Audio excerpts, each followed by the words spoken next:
Welcome to Eran news. आज जो हम टॉपिक कवर करने जा रहे हैं ये टॉपिक इंडिया के लिए बहुत ही ज़्यादा इम्पॉर्टेंट है। और अगर आप किसी एग्ज़ाम की प्रिपरेशन कर रहे हैं तो उसके अंदर भी इससे सवाल आ सकते हैं। आज हम बात करने वाले हैं, इंडिया क्या नाटो प्लस का हिस्सा बनेगा? क्योंकि फ़िलहाल ये बात यूएस में उठ रही है, क्या इंडिया नाटो प्लस के ज्वाइनिंग करेगा या नहीं करेगा। क्योंकि अगले महीने प्रधानमंत्री नरेंद्र मोदी जी जो हैं वो अमेरिका के दौरे पे जा रहे हैं। और जो वहाँ पे एजेंडाज डिस्कस होंगे उसके अंदर बिजनेस से रिलेटेड, सिक्योरिटी से रिलेटेड और यूक्रेन वॉर से भी रिलेटेड कुछ मुद्दों को लेके इम्पोर्टेंट वार्ता की जाएगी भारत और अमेरिका के बीच में। लेकिन इस यात्रा के होने से पहले ही बहुत दिलचस्प बात है कि यूएस का एक हाउस ऑफ पैनल है जिसकी तरफ से एक रिकमेंडेशन आई है कि इंडिया को नाटो प्लस का मेंबर बना लेना चाहिए। तो ये बात जो है वो इन्होंने अपनी तरफ से कोट की है। तो अगर हम इस संबंध में अगर बात करें कि इंडिया को नाटो प्लस का हिस्सा बनना चाहिए या नहीं करना चाहिए, तो इससे पहले हमारे सामने जो सवाल उठते हैं वो ये हैं, ये हाउस ऑफ पैनल क्या है, नाटो प्लस क्या है, और क्या भारत को इसमें शामिल होना चाहिए या नहीं होना चाहिए। तो हम इस टॉपिक के ऊपर आगे डिस्कस करेंगे कि क्या भारत को इसका हिस्सा बनना चाहिए या नहीं बनना चाहिए। तो सबसे पहले सवाल से हम शुरू करते हैं। तो जो ये आपका हाउस ऑफ पैनल है ये है हाउस सिलेक्शन कमेटी। ये अमेरिका ने बनाई है अपने देश के इन्फ्लुएंस को बचाने के लिए, साथ ही साथ में जो देश अमेरिका के इन्फ्लुएंस को काउंटर करते हैं जैसे कि चाइना की कम्युनिस्ट पार्टी, और सीधा सीधा कहते हो स्पेशली चाइनीज़ कम्युनिस्ट पार्टी के बढ़ते हुए वर्चस्व को रोकने के लिए इस पर्टिकुलर कमेटी को बनाया गया है। और ये फेमस भी है चाइना कमेटी के नाम से यूएस के अंदर। तो इन्होंने ये ऑफ़र जो, या ये कहिए कि ये सजेशन जो है वो दिया है यूएस गवर्नमेंट को। तो इन्होंने जो स्टेटमेंट दिया, हम अगर उसकी बात करें तो इसमें इन्होंने बोला है कि जो नाटो प्लस की जो सिक्योरिटी है उसमें अगर इंडिया शामिल हो जाता है तो इससे दोनों देशों के बीच में काफ़ी घनिष्ठता बढ़ेगी, साझेदारी बढ़ेगी, और जो वैश्विक लेवल पे सुरक्षा को मजबूत करने में भी काफ़ी ज़्यादा हेल्प मिल पाएगी। बिजनेस टाइप्स भी बढ़ेंगे, साथ ही साथ में इंडो पैसिफिक के अंदर चाइना का जिस तरीके से दबदबा बढ़ रहा है और ये किसी भी देश को और उनकी बॉर्डर्स को ब्रीच करके वहाँ पे घुस जाता है, उसकी रोकथाम में भी काफ़ी ज़्यादा हेल्प मिलेगी अगर इंडिया नाटो प्लस के अंदर मेंबर बन जाता है। तो ये था फर्स्ट पॉइंट। अगर हम बात करें दूसरे की, नाटो प्लस है क्या, तो ये नाटो प्लस को हम इस तरीके से समझ सकते हैं कि ये एक विस्तारित परिवार है नाटो का। यानी अटलांटिक महासागर के अंदर जो कंट्रीज़ हैं उनको नाटो बोला जाता है। ये उन देशों के बीच की ट्रीटी है कि अगर ना वेस्ट के देश जो है, यूरोप हो गया, यूके हो गया, और जो अमेरिका हो गया, उन सब को मिलके जो है अटलांटिक महासागर के अंदर जो देश बनते हैं उनको बोला जाता है नाटो। और उसके बाहर की जो कंट्रीज़ नाटो का हिस्सा है उनको बोला जाता है नाटो प्लस कंट्री। अब अगर हम बात करें कि नाटो प्लस कंट्रीज़ हैं कौन सी, तो इसमें आता है Australia, Israel, south Korea, Japan और न्यूजीलैंड। और अगर हम बात करें इनके इसमें शामिल होने से इनको बेनिफिट क्या मिलता है और नाटो में होने से क्या बेनिफिट मिलता है, तो दोनों के बीच का अगर हम अंतर समझें तो नाटो का अनुच्छेद 5 जो है, आर्टिकल 5 जो है, वो ये कहता है कि अगर नाटो मेंबर कंट्री के ऊपर कोई भी देश हमला करता है तो इसे पूरे नाटो पे हमला समझा जाएगा, यानी कि पूरा वेस्ट जो है वो उस देश के खिलाफ लड़ाई के अंदर उतर जाएगा।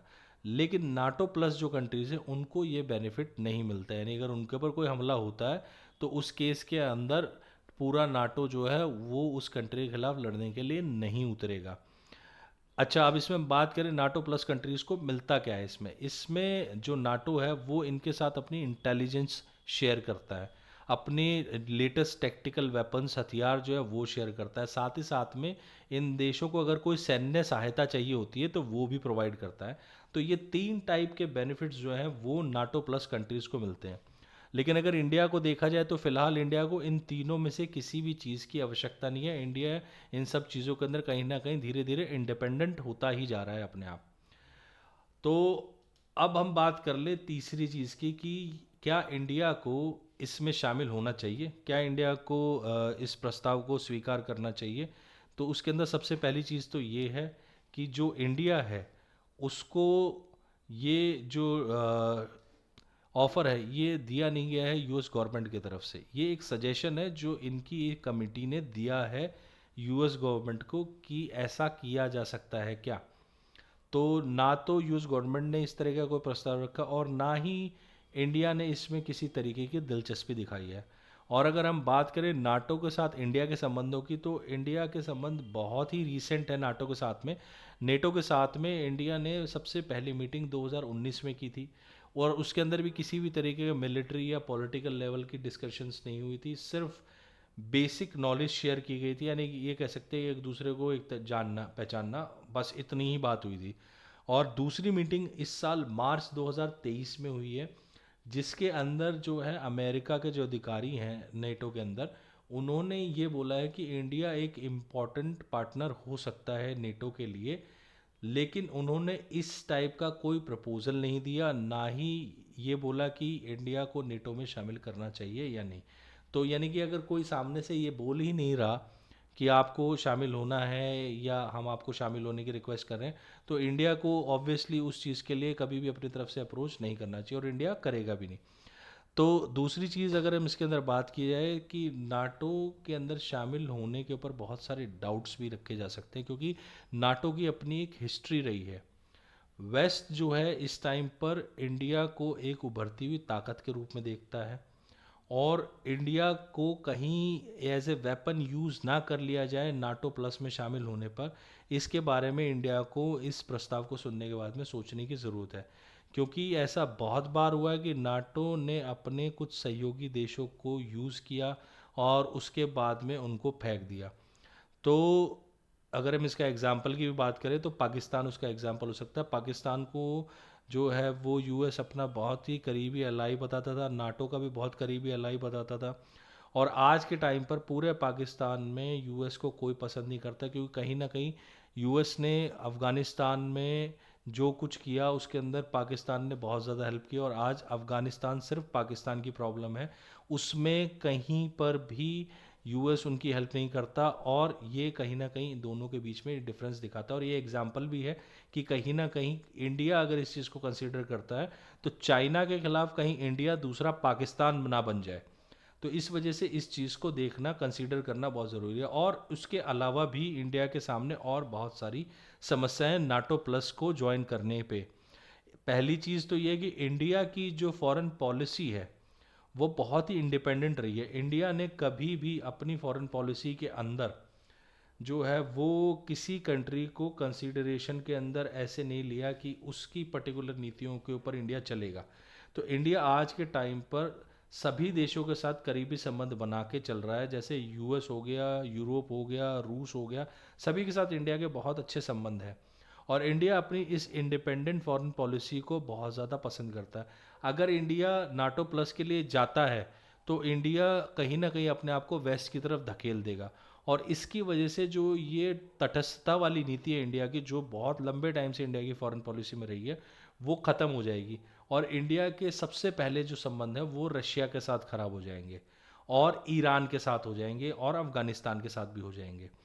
तो इस तरीके से जो देश जिनके साथ आज इंडिया में बहुत ज़्यादा इन्वेस्ट कर रहा है, पैसा लगा रहा है, साथ ही साथ में इन देशों के साथ में इंडिया के बहुत हिस्टोरिक टाइप्स भी रहे हैं। तो इन सभी देशों से कहीं ना कहीं इंडिया को जो है वो अपनी राजनीतिक संबंधों को ख़त्म ही करना पड़ जाएगा। उसके अलावा इंडिया आज बहुत ही परफेक्ट सिचुएशन में है। इंडिया बहुत बड़े बड़े ग्रुप्स का मेंबर है, जैसे क्वाड है, एससीओ है, ब्रिक्स है, G20 है।